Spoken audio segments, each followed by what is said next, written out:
Hi, everybody. I'm here in San Diego with the completely accomplished head coach. I mean, I got to read through these here. First coach in history to win back-to-back Women's World Cups, FIFA's 2015 and 2019 Coach of the Year, the most winningest coach in U.S. soccer history, president now of the San Diego Wave FC, and the reason why I am here, in part, is because Jill Ellis, you are going to be inducted into the 2023 National Soccer Hall of Fame. Congratulations. Well, thank you so much. Yeah, that's quite the honor.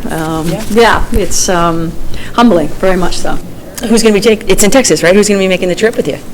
Well, certainly, actually quite a few people, I think. My wife's kind of in charge of the guest list or whatever, and I mean, certainly family members and some former players, peers, coaches, the kind of the whole gamut. I mean, on this journey, I've been so privileged to meet so many amazing people, and and obviously then your family being there makes it extra special. Yeah, your dad especially, he was a coach. From all my research, he was a coach, and now he's going to be there with you. Yeah. What's that going to be like for him?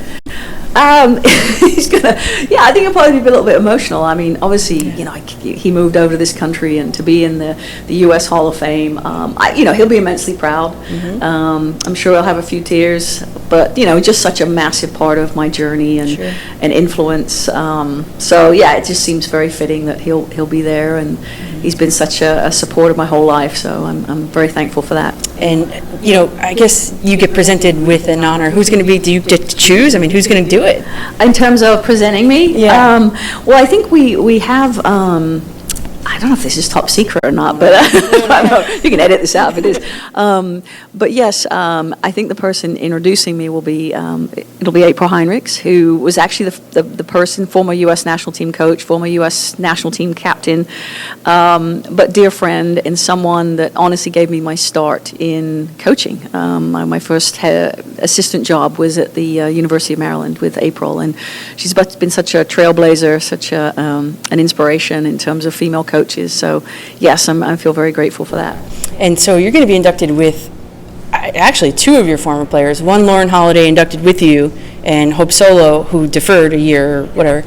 But what is that like to see you realize that two of your former players are now in the Hall of Fame? Like, what kind of satisfaction does that give you as a coach? Well, it's again, I think it's incredibly humbling. I mean, they are extraordinary players. I was fortunate, Lauren Holiday, Lauren Cheney at the time. I was also her college coach. So to see, Lauren's trajectory and growth. Hope was already a very accomplished player. One of the, probably one of the greatest to ever wear the U.S. uniform. And so to have these, two incredible players, and then to share that moment with them, again, really, that's pretty special. Excited for them. It's a massive accomplishment. We have so many good players in the U.S., and so to reach that level for both of them is quite extraordinary, but incredibly well deserved. And for you too. Something that I struck me was you left a $40,000 job to take a $6,000 salary as a coach. A, what was the impetus, and B, what was the safety net?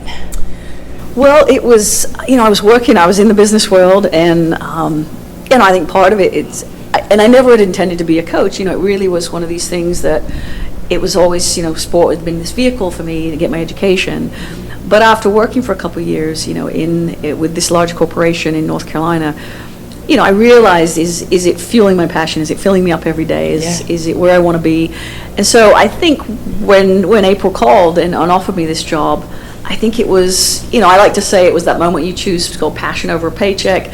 It was definitely an emotional decision, not a cerebral decision, right? But it was one of those that I just was like, I would probably regret this forever if I didn't go give this a shot. Mm-hmm. I had no idea how it would play out, but just found myself, as soon as I got there, within a month being on the campus, working with the student athletes, I was like, this is kind of where I'm meant to be. And, my dad had said to me, we all know, if you find something you truly love, it's not work. And, I've had 30 years of fun. So it was a great step. But no safety net? Like, what if it didn't work? Again, oh God, my dad's thrown all these nuggets out my whole life. I think taking risk is something that I was never really afraid of. I think it was, my dad always used to say, it's like choose adventure, choose the bold decision, because I think that, you know if you're, if you've got some ability, and he used to say, if you've got some ability and you're a good person, you can always take risk and you're going to land on your feet, right? So these times and these junctures in my life where I made choices, it was kind of like, hey, what's more exciting? So was there a safety net? No, I think it was just the belief that I will be able to find something. I wasn't, I was an English major, for God's sakes. It's like, what was I going to do with that, but no offense to all the English majors out there. It's been an amazing, amazing asset. But, it really was one of these things, like, I've got to go all in with this. I think if you go in and you make that decision, you don't really think about the safety net when you're 20-something years old. You just sort of follow your heart a little bit. Yeah. So do you have the speech already written? What's the scope? What's the message? No, and probably from, this might scare people, but from my English major days, I was the kid that always started the 20-page paper the night before it was due. Okay. So I'm sure I will, it will come out in that moment, but no, I have not yet. But, typically it's obviously an expression of thanks, right, and probably a recapping, and I'll have so many incredible people there. I know I'd be remiss not to thank them for the support along the way. One of my sayings, I'm a teacher during the week. I teach Italian. Oh, nice. But pressure makes diamonds. That's right. That's the night before. I always used to think, if when you're at that moment, you need the very best, right? Because you've put it off so long, and so I always say, when the pressure is greatest, it demands your very best, and you're going to deliver. So, a message similar to what we share with the players: the biggest moments with the biggest pressure will be your biggest accomplishment. So, what former players are going to come out? Some players from my college days, players that now have kids, and I think that's so much is an incredible part of coaching is.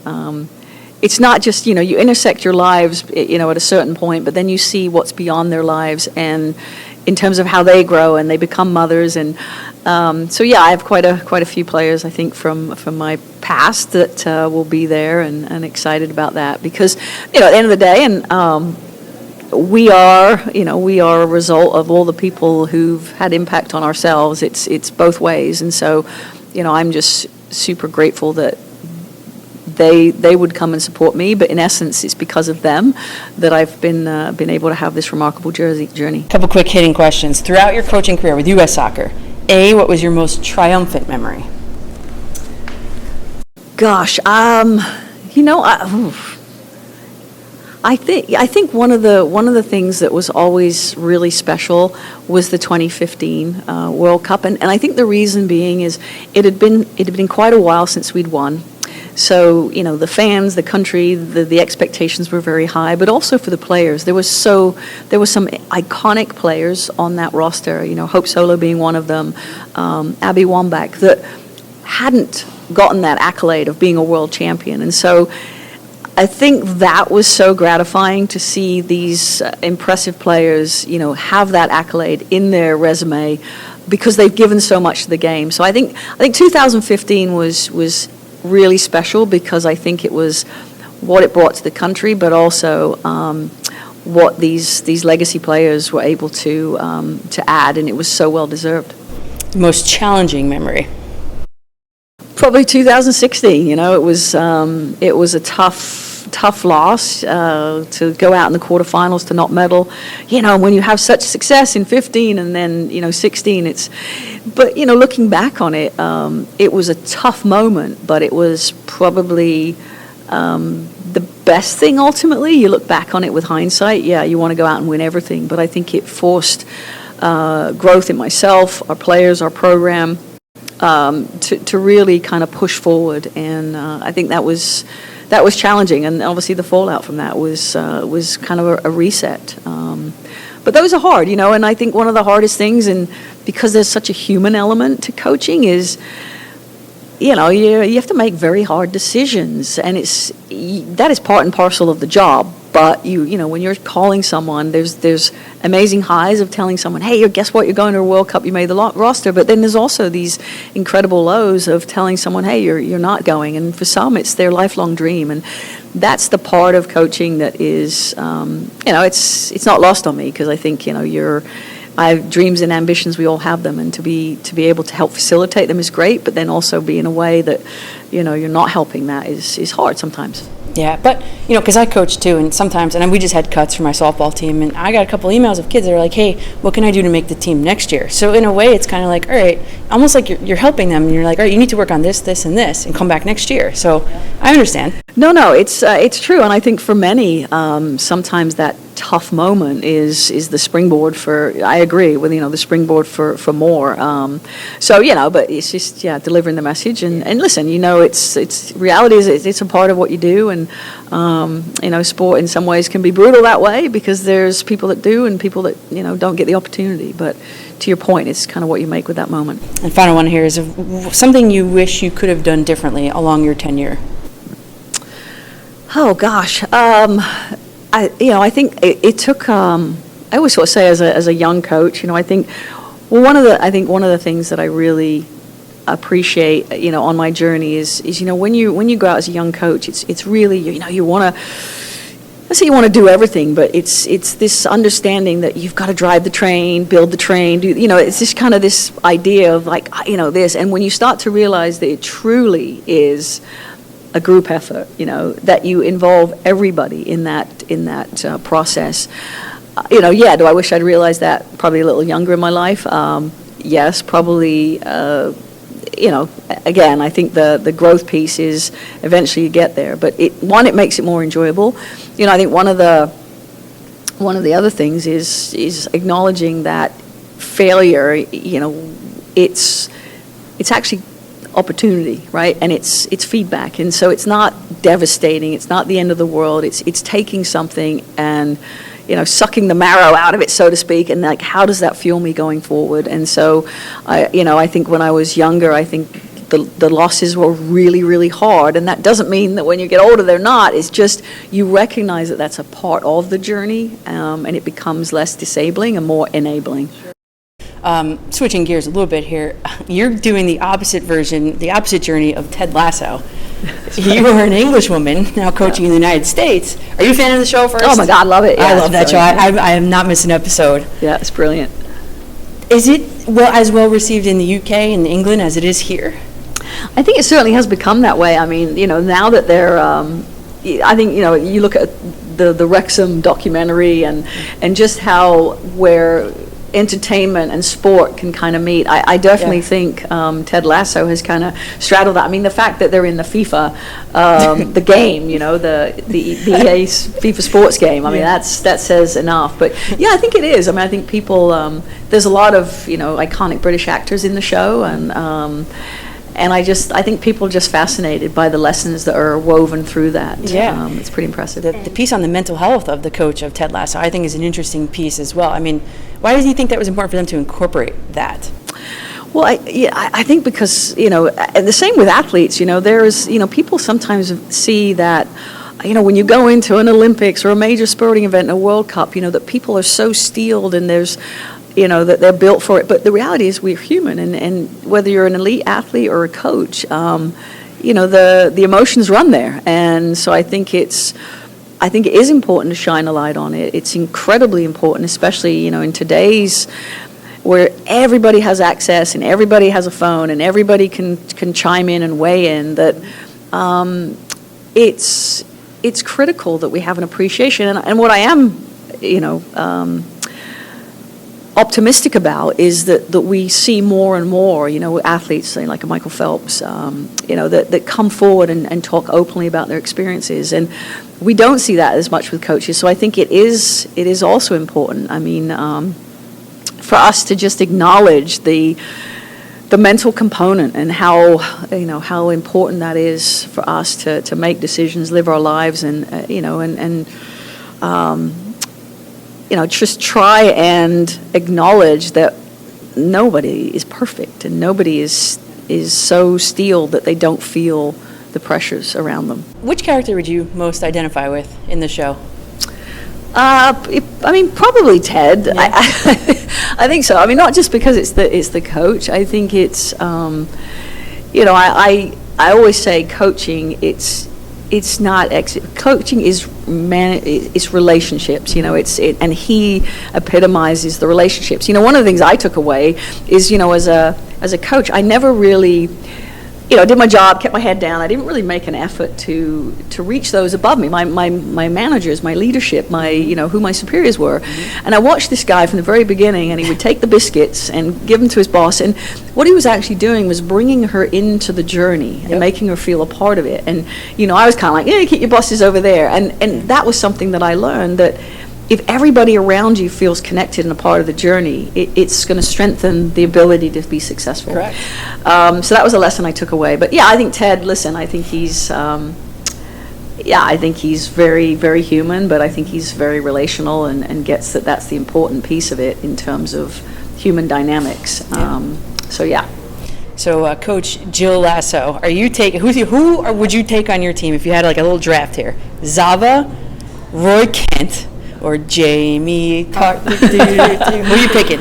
You'll probably go Roy Kent. Yeah, I love him. Yeah, no, I think he's just very real. I think, one of the things as a coach, I think and again, it's relational, right? You've got to be able to have, hard conversations, direct conversations, show you care. You have to walk that line in your relationships. And I think sometimes people with a tough exterior, you can tell that he's very passionate, really cares, has kind of this gruff exterior, but there's a real human element, and he's competitive, and he has ambition and drive. And so, I think that would be my first pick. Yeah, me too. I agree with you.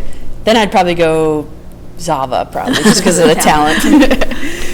But I actually thought you were going to say Rebecca, because now we sit here in the San Diego Wave offices, and you are a boss lady. That's why I thought you were going to pick Rebecca.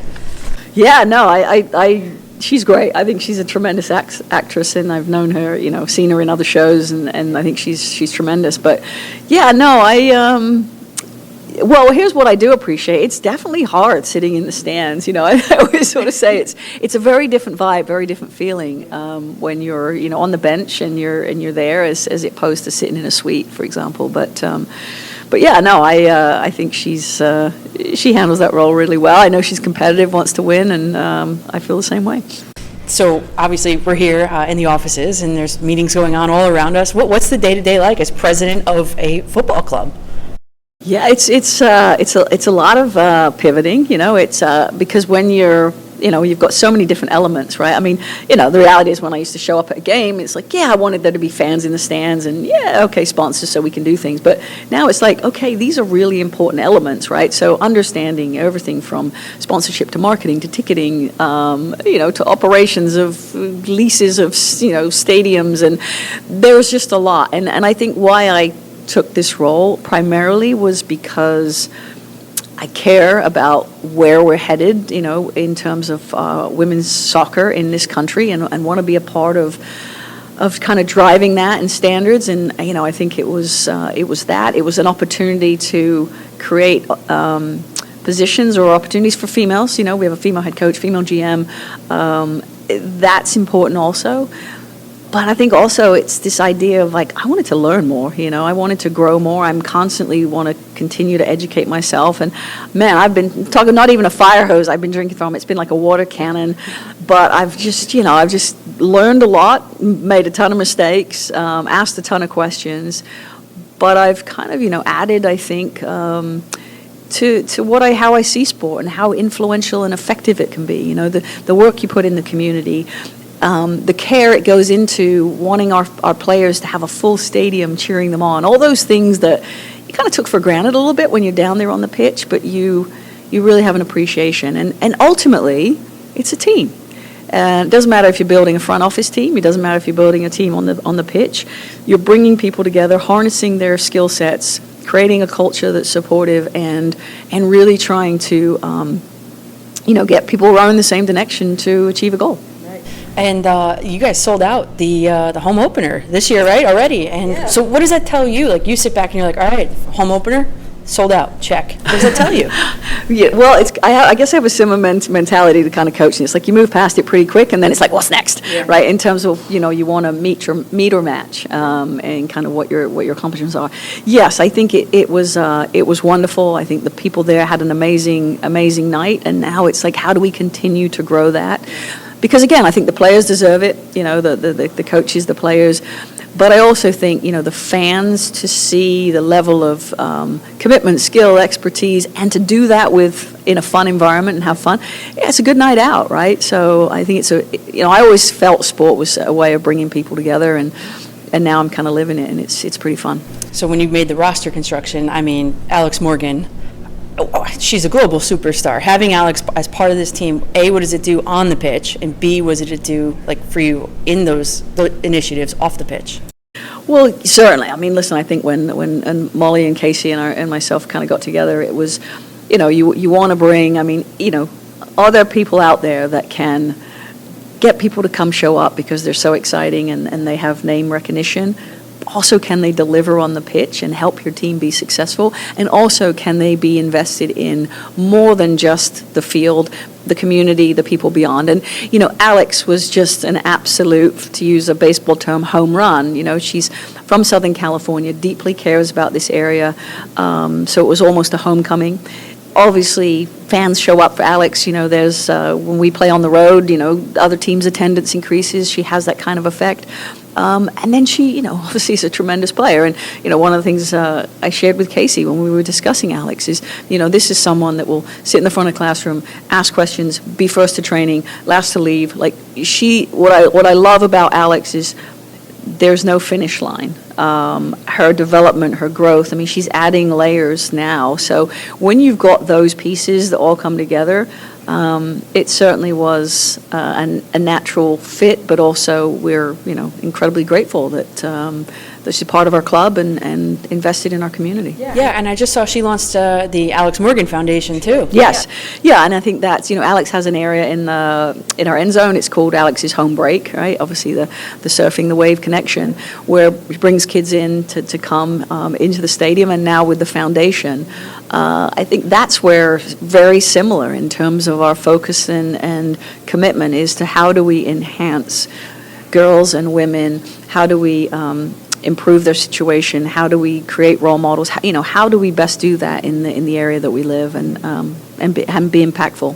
I actually went to, years ago, I don't even know what year it was, but Tobin Heath in Jersey had a camp, and every kid left with a soccer ball. And I was like, and I asked her, I was like, why? It's part of a goodie bag. I've never seen players give goodie bags like that. And she was like, well, that's all you really need. You just need a ball. And I was like, I was like, whoa, that was impactful, No, it's, that's it. I remember, even towards the end of my tenure with the women's team, it's you drive into a stadium and you'd see little girls and boys, and you just, it kind of just checks you for a second that, wow, this is impactful. We had a little girl stay after and trying to get Alex's autograph at the end of the game, and she'd already left. It was 2 hours after the game. And, our people went over to her and said, hey, she's already left, but hey, let's give you tickets to the next game, come back.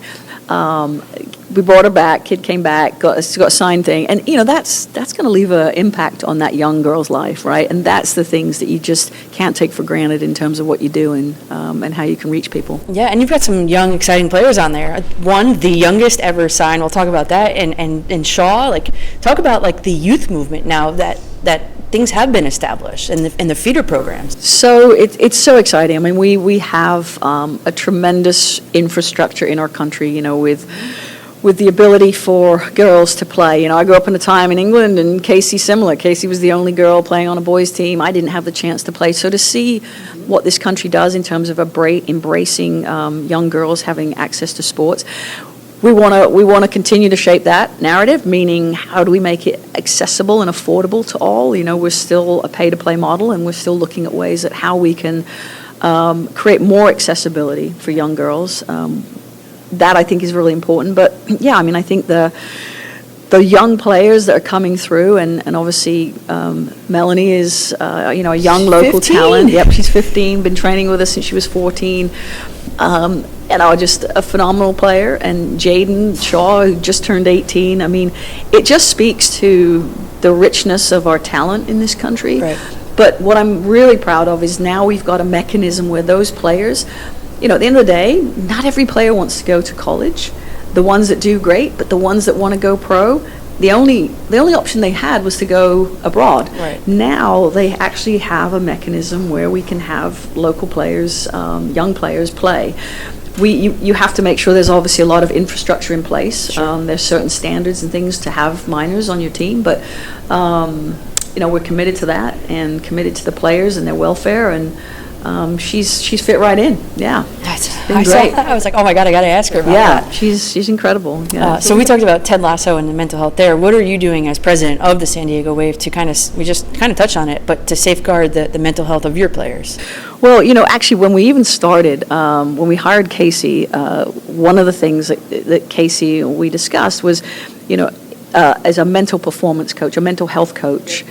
I think at the time no other club had a full-time person, so we hired Lorna. We hired her from she's Scottish, but she came from Man United. We hired her from there. So right off the bat, we wanted a safe space, a person that could help, that could be a resource that can, if there was more support needed, create that liaison between the next level of care beyond that. So I think that was very, very important and a very important message to our players. I think even in, how the culture that Casey, when we talked about it, how do you coach, what's important to you, that's very important for her, everything from, the messaging we give to players to, the treatment of them, what they get, resources, all these things. So those things are all important. And then, obviously coming through the NWSL and the challenges and the abuse there, it's like, how do we take that and move forward with systemic reform? It's everything from, a manifesto of here's what we commit to, here's what we want. The league also having standards and things that you now implement. But we want to be leaders in this space. I think our players are very committed, and I think they're also committed to trying to change the youth landscape, right? Because oftentimes you go out and you watch young kids play, and your parents are losing their minds sometimes, or coaches are losing their minds, and it's not always the best environment. So how do we try and change and talk about that? And so I think there's just a multi-prong approach to how we raise awareness, education, standards, to really have people feel safe. And you guys are a good team. I mean, as like a startup team, you were in third. You finished third last season. I know that's not good enough, but as an original team, the first year, finished third. I mean, what's next for you guys? Well, yeah, I mean, listen, I think when we put the team together, I mean, Casey, I loved on her interview, she sort of said, what do you want? And she's like, I want a club that can match my ambitions. I'm like, awesome. So, we are, certainly a work in progress in terms of making sure we try and be world class in everything we do and everything we provide. But part of that is having a competitive team and ambition to want and go and win championships. So, I think this year it's. I think our GM Molly did a great job of deepening our roster, adding some pieces to us that give us even more depth. We have to absorb a World Cup this year. People are going to be gone, and so I think we're working towards that in terms of how we build and how we structure the team. And listen, I think they're a fun group to watch and competitive, and I know that they always want to go out and give their very best. What would it mean for a city who lost the Chargers to LA? What would it mean for this city, San Diego, to win a championship? Well, I think it'd be extraordinary. I mean, I think we're very very connected to all the other teams that are in town, everything from our indoor team, the Soccers, obviously we've got the Loyal, the Padres, a lot of other teams, the Legion. But I know for us it would be a really, really proud moment. And I think, listen, this city's been phenomenal. They've got behind us. I think it would be a great gift to them, as well. But we're in it together. Yeah, I tried coming to a game this week, but obviously you guys are on the road. Yeah, but this is even better. I mean, look where I am now. That's right. 2015, you talked about the legacy players outgoing, and then there was a change of system and an impetus for change. How was 2015, and then 2019 you had the fight for equal pay. I mean, there was a lot going on in your tenure there. I guess first, how was 2015 different from 2019 from your standpoint, from the coach's standpoint? Yeah, I mean, just first on just in a kind of an emotional level, I think 2015 it was kind of a relief, right, because everybody as a country. We wanted it for those players. There was an expectation, and so when we achieved that, it was obviously joy and great, but it was almost like, yes. 2019, because of the setback we had in 16 and this reset we went through, it was more gratifying, I think, because of just the idea of building something and marching towards something and coming off of something very hard and making the most out of it to apply that to be successful. So I think, kind of on a personal level that. But what I recognized in 15 was I think to this day, I think it's still one of the most watched, or if the most watched games. I think it rose even though we had 1999 that was amazing in raising the profile and did so much to bring our sport, 15, I think, took it more global. And, our players became known internationally as well. And I think then that's what I see in terms of the commercialization, the level of play, the level of investment of other countries. From 15 to 19, you just saw this massive acceleration, and everybody wins. When obviously the tide raises, everybody raises. But I think that was, for me, it was suddenly where there's over 1 billion people watching the 19 World Championships, right? And that's where you're kind of like, wow. This is not just here to stay, but it's here to continue to grow and lead. Well, 2015, I mean, correct me if I'm wrong, you guys were doing the hunting. 2019, you were the hunted. So how did your coaching style have to adapt and change? Well, I think when you take over the U.S. job, it doesn't matter if you haven't won in 16 years, the expectation is it's gold or bust. So even in 15, there's always going to be a target on the U.S. back because of the history and the tradition. But I think and I think going into 2019, a lot of the narrative was, defending champions. And I remember saying to the media, it's like, well, we're not defending anything. We've won that. We're now going to attack this next one. So it's really how you frame it.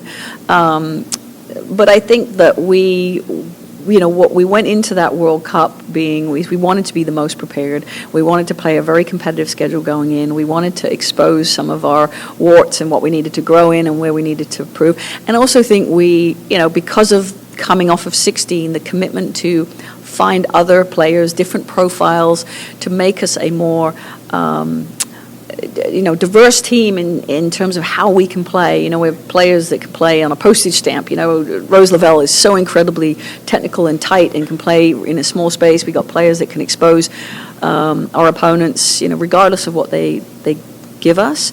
So I think for my approach, it was just making sure we were the most prepared team, that we had a very deep team that we know player management was an important part of us winning. So, yeah, I just think it was this idea of let's go out and let's do this all over again. And we wanted to, add the fourth star. I think that was the big part of the goal.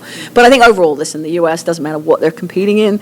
They're always going to be the standard because of the, you got 4 stars on your chest. You go into the 5th World Cup, doesn't matter where you're ranked, the expectation is you're going to compete for a world championship. I was wondering, just curiously, because 2019 too, the globe was watching this. The globe was watching not just the fight on the pitch, but the globe was watching the fight off the pitch. As a manager, as a coach, how did you manage, I guess, the weight of the world, really? Well, I think I was asked a lot, with the players, the fight for equal pay. Right. Is that a distraction? Is that, and I like to say it's like when it's galvanizing, right? I mean, it's rallying behind something. All of us, all females, it doesn't matter what line of work you're in, we understand that there's inequity in pay. So I think it was something that brought people together. It certainly was not a distraction. It was, the players realized that, honestly, by winning this, they have an even bigger platform. So I think it was part of, just part of the process of, as you approach this, we know what the aim and the intention is, and we also get to amplify, other areas, and one being equal pay. And so I think, incredibly proud of it, but I think the players embrace that. I think the closer people can live to who they naturally are. We talk a lot about authenticity these days. The closer people can live to who they are, the better, the more comfortable they are, and the better they perform. And so I think it was, it was making sure that If people want to be outspoken, they can be outspoken. If they want to, not comment, they can not comment. To categorize your time with the U.S. women's national team, English major, right? If you were to create a headline or a caption for a photo, what would you do? What would you write? Oh, man, that's a tough one. Leave it better than you found it. Like, I think that would be, as you get to a certain point, a certain age, it's more important, and part of this job that I'm doing now with the Wave, it's more important about making it better for those that come after you, because, you've had your run, you're doing your thing. So I think that something that would allude to trying to make it better for those that come after. Because it's not lost to me all the people that were ahead of me, whose shoulders I stood on. I'd like to be a part of that journey and a part of that, process of how do we continue to grow, evolve, make it better in women's sports, for women in general, for women in society. How do we do that? And if it's in some way, if I feel that was accomplished, I would, that would be incredibly gratifying. Well, we've got a World Cup coming up this year. You can have a little FOMO, missing out on it a little bit, just a little. I mean, I'll certainly be down there. I mean, go down there and cheer them on. But yeah, I mean, listen, I just love sport. I mean, I really do. I think the World Cup is so incredible. I think it's, and every year, when I was in 15, I said it's going to be the hardest World Cup to win. And in 19, I said, because you're adding teams, everybody's evolving, everybody's competing, this is going to be a remarkable World Cup. So as a fan of the sport, and listen, a lot of my friends are coaching other teams, and just to see that come together, it's so amazing. And so I fear missing out, no, but definitely a big fan of just this being an amazing showcase. And I think, I don't know the timeline of it, but the United States has a bid in to host the next one, right? Or the 2026 one or something like that? So the men are hosting in 26. Okay. My hope would be that we bid for 27. I think that it would be incredible if, I think, FIFA is probably in the process now of looking at bids for the 2027 World Cup. I think it would be phenomenal if we as a country put that bid in. So again, we can bring this amazing show into our shores. One of the stadiums they're going to use is MetLife Stadium in New Jersey, okay. And so it's like going to be World Cup fever around, for the men, and I would love to see it for the women as well. Yep. Listen, I think it's you go. I was fortunate. I was in Germany, and I saw in 11, and I saw full stadiums there, and 2019, every time we were playing, it was a full stadium. I mean, this is really here. It's not something now, woulda, coulda, shoulda. It's here. It's big. It's happening, and I think it would be incredible to host it. Yeah, I agree with you on that one. I hope so. Obviously, you'd be an English professor if you weren't coaching. So if you were, the Jill Ellis book is coming out soon, whether you like it or not. What would you like it to be called? What would you call it?